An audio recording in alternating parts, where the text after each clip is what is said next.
Next on deck.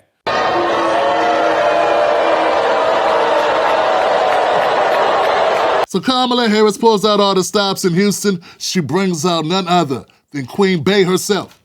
That's right, Queen Bey, Beyoncé.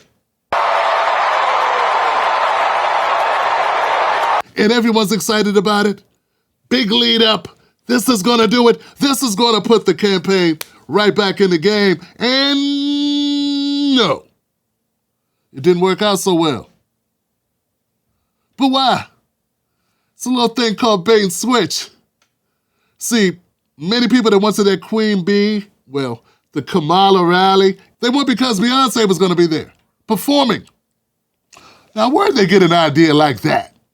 We have some big news to share for the Harris campaign and the Beehive. None other than Beyoncé will appear with Vice President Harris tomorrow in Texas, we're learning, and NBC's Aaron Gilchrist is covering the Harris campaign today from Georgia, where she's set to appear with Bruce Springsteen. Aaron, the boss today, Queen Bee tomorrow. What more do we know? This is news that a lot of people have been waiting to hear, whether or how Beyonce might show her support for Vice President Harris. And we have learned from three sources our team has that Beyonce will appear with Vice President Harris tomorrow in Houston, Texas. And the source says that Beyonce will perform during that appearance in Texas, obviously where she's from. Oh, but Tim, that's only one clip. What about anywhere else? Did they say it anywhere else? Yeah, they said it a number of places. They've been in line for hours. They've been standing in line for hours to attend a concert with Queen Bee performing, and she doesn't perform? Well, how did Beyonce do this? She tear it up at least? Imagine our grandmothers. Imagine what they feel right now. Those who have lived to see this historic day. Even those who are no longer physically with us, imagine all of their sacrifice. The sacrifices made so we can witness the strength of a woman standing in her power, reimagining what leadership is. No, I don't know about you, but that wasn't exactly like Braveheart or some speech from Little Women. That was just, it's okay. It was okay. Nah. I mean, when Kelly Rowland can't even save you, you know you got a problem. About our bodies.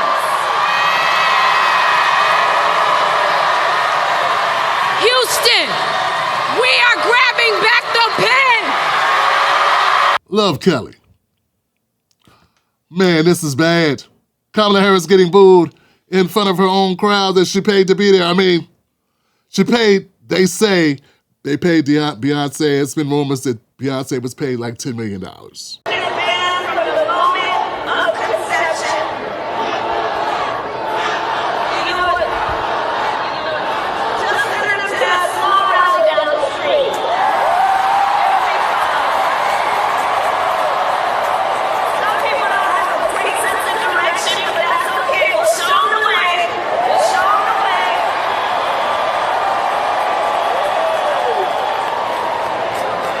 Don't get it twisted, guys.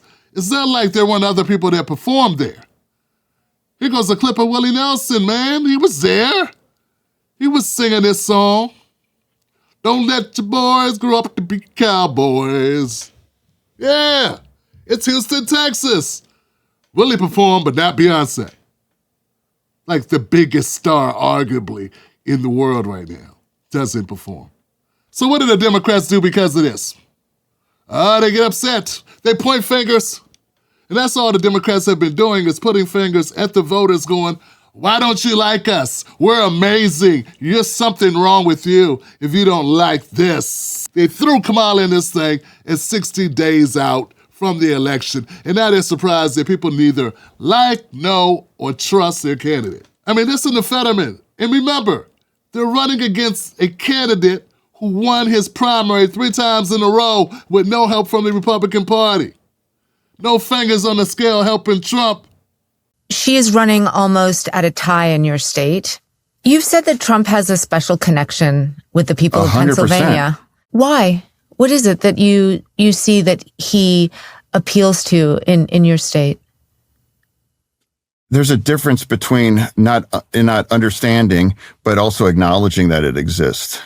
And anybody spends time driving around and you can see the intensity. It's astonishing.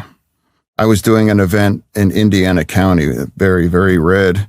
And there was a superstore of Trump stuff. And it was 100 feet long.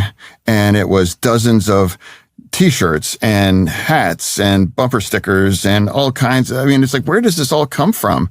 I mean, it was almost like Taylor Swift kind of swag. It's like of everything. It wasn't just a sign. It's the kinds of thing that has taken on its own life on that. And it's like something very special exists there.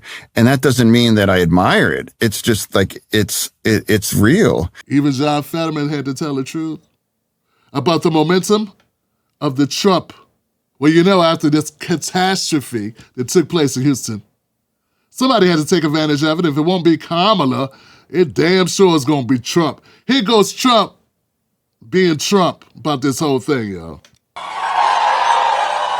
Last night my opponent had one of these, and they bust in people, but they got Beyoncé, and Beyoncé, Beyoncé. They got Beyoncé. So Beyoncé went up, spoke for a couple of minutes, and then left, and the place went crazy. They booed the hell out of everybody. They thought she was going to perform. Now, I would have no interest in that, but they said, and what happened is my opponent got up and started speaking. They booed the hell out of her. It's crazy. So they have to use people to get people to come, and then they send buses. We don't send buses. Everybody comes. We're just going to make America great again. It's very simple. I thought I'd tell you that little story because you'll never hear it from the fake news. They don't talk about it. They wouldn't tell you stories like that. You shouldn't need Beyonce to come out and do your campaigning to get you out there, to boost your campaign. You shouldn't need her or Kelly Rowland or Usher or Oprah or Leonardo DiCaprio or the Backstreet Boys or, I don't know, anybody else they've dragged out in front of the audience. None of those people should be needed. It should be Kamala. She should be the draw. She's supposed to be the glue. She's supposed to be the attractant. She's supposed to be the thing that brings not only voters, but all the electricity. And that's just not who she is. And she's not able to do that. And don't say women aren't able to do it. Beyonce does it. All those people were lined up for Beyonce. Why? Because she's amazing at what she does. A politician needs to be amazing at what they do. You ain't gotta like them. They ain't gotta sing the type of music you like, but they are amazing to their fan base. Is Kamala amazing? Or she just, okay.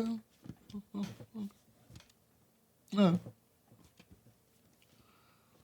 Orange Man Bad ain't gonna win it. So we got Kamala doing this bad rally. It didn't work. It didn't pull the right punches. It didn't have the electricity. In fact, what was supposed to be a bonus turns into a negative. And all the Democrats have now are just Charlemagne going on CNN and arguing with Anderson Cooper to the point where Anderson has to tell him he's full of shit. Patriotic, but a guy can say he wants to terminate the Constitution to overthrow the results of an election and nobody cares? Like even me bringing it up now, you brought it back to Kamala and Joe Rogan. Anderson? Yeah. Who gives a damn?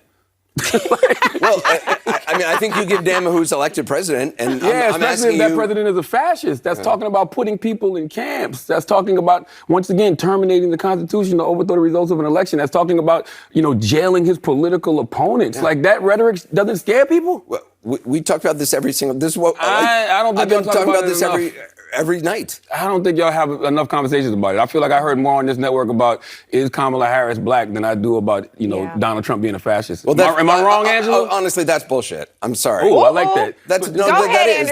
I'm not. Look, I'm a huge fan of yours. Okay. But to say that we're sitting around discussing is Kamala Harris black, like Anderson's right, But see, Charlemagne doesn't know. He just takes his pointers from Angela Rye, who takes her pointers from whoever's in the DNC cutting checks. Well, am I wrong, Angela? Am I wrong, Angela? So all they got working for them is fascism. Fascism, fascism, fascism. And it's like the Democrats don't get it that people ain't on that. People on rentism, mortgageism, grocery priceism, gasism, daycareism, all types of cost of living isms, but not fascism. Nah, that's not what people are on. That's not what they're concerned about. Hell, most of America doesn't even know what you're talking about when you say the word fascist. But they know the words for $5 a gallon or $4 a gallon or wings are $100 and oxtails cost your mortgage payment. To make it even worse, they bring out AOC, man, to try to explain it to you. So when we say Donald Trump is a fascist, fascism, a huge component of fascism is uniting racism, bigotry, a form of racist nationalism. A form of racist nationalism. Just sit down. AOC, sit down. Why are you putting out content? Your career ended in 2021. No one told you that your career was over years ago. You are done. Your voice is almost as annoying as Kamala Harris's. No amount of Charlemagne complaining and crying and AOC lib-splaining is going to reverse time and make Kamala the hot kid on the block again. It's just not going to happen. This was a catastrophe. This was a horrible ending to a B movie at best. And now, what's going to happen on the way out? Well, we know what happened. Trump goes on the Joe Rogan podcast. It does 25, 27 million in 24 hours. And now Kamala's got to go and find a similar platform. Click the next video and you'll get to hear about Kamala slated to go on the Shannon Sharp Club Shay Shay platform. And I'm going to tell you all about it in this video.